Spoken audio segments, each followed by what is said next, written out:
Back news. Tirupati YCP deputy mayor అభ్యర్థి శేఖర్ రెడ్డికి చెందిన భవనం వద్ద ఉద్రిక్తత చోటు చేసుకుంది. నిబంధనలకు విరుద్ధంగా భవనం నిర్మించారంటూ మున్సిపల్ సిబ్బంది కూల్చివేసేందుకు యత్నించడంతో శేఖర్ రెడ్డి అడ్డుకునే ప్రయత్నం చేశారు. వైసీపీ నేత భూమన అభినయ్ రెడ్డి, తిరుపతి మేయర్ శిరీష, ఇతర వైసీపీ నేతలు, కార్యకర్తలు పెద్ద సంఖ్యలో భవనం ఎదుట బైఠాయించి నిరసన చేపట్టారు. మున్సిపల్ అధికారులతో వాగ్వాదానికి దిగారు. ముందస్తు నోటీసులు లేకుండా సుప్రీంకోర్టు ఆదేశాలను ఉల్లంఘించి ఏ విధంగా భవనాన్ని కూలుస్తారంటూ ప్రశ్నించారు. మేయర్ పదవి కోసమే కూటమి ప్రభుత్వం కుట్ర చేస్తోందని ఆరోపించారు. కూటమి నేతలు తమపై బెదిరింపులకు పాల్పడుతున్నారని మండిపడ్డారు.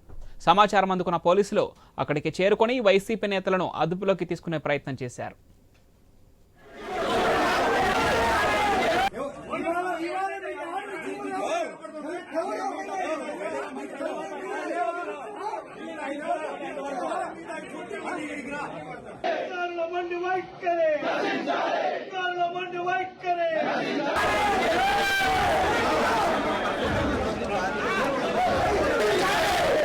ఇది ప్రైవేట్ ప్రాపర్టీ, పబ్లిక్ ప్రాపర్టీ.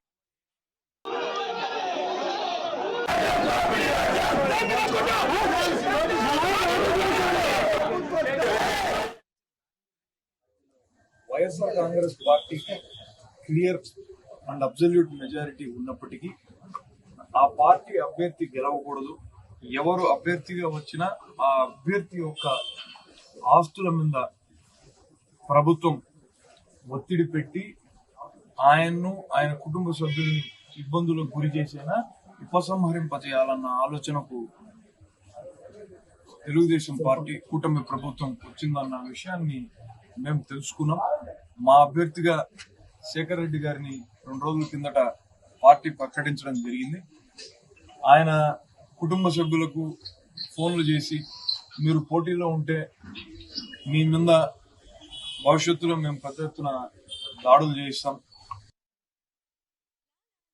మా అభ్యర్థి వైఎస్ఆర్సీపీ పార్టీ తరఫున మా నాయకులు కరుణాకర్ రెడ్డి గారు, అలాగే అభినయ్ రెడ్డి గారు 42 డివిజన్ కార్పొరేటర్ అయినటువంటి ఎం శేఖర్ రెడ్డి గారిని అనౌన్స్ చేసిన వెంటనే గత 2 రోజులుగా ఆయనకు ప్రత్యక్షంగా, వారి కుటుంబ సభ్యులకు పరోక్షంగా కూడా కొన్ని బెదిరింపులు, అంటే మీరు పోటీ నుంచి తప్పుకోవాలి, లేదంటే మీ ఆస్తులు కానీ ఇంకా ఇతరత్ర వాటి మీద ఆయనకు బెదిరింపు కాల్స్ రావడం జరిగింది.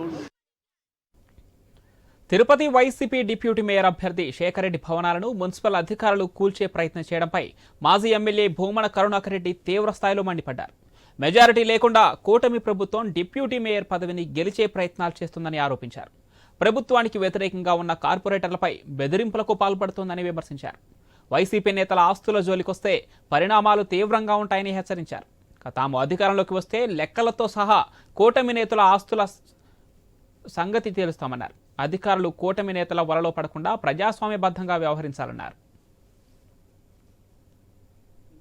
పవిత్రమైన ప్రశాంత వాతావరణంతో ఉండేటువంటి తిరుపతిలో తాము గెలవలేమనేటువంటి భయంతో వైఎస్ఆర్ కాంగ్రెస్ పార్టీ అభ్యర్థి ఆస్తుల మీద పడటం అంటే ఇంతకంటే దుర్మార్గం మరొకటి లేదు. కూటమి నేతలందరినీ కూడా హెచ్చరిస్తున్నా, ఇది ఇంతటితో ఆగదు. రేపు మా ప్రభుత్వం వచ్చినప్పుడు దీనికి 10 రెట్లు మీరు చెల్లించుకోవాల్సినటువంటి అవసరం వస్తుంది అన్న సంగతి మర్చిపోవద్దండి.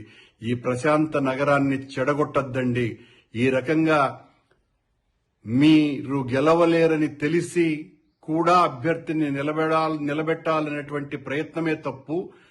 శేఖర్ రెడ్డి ఆస్తుల మీద పడటం అన్నది మరింత తప్పు. తిరుపతిలో ఇప్పటి వరకు ఇలాంటి సంఘటన ఏ రోజు కూడా జరగలేదు.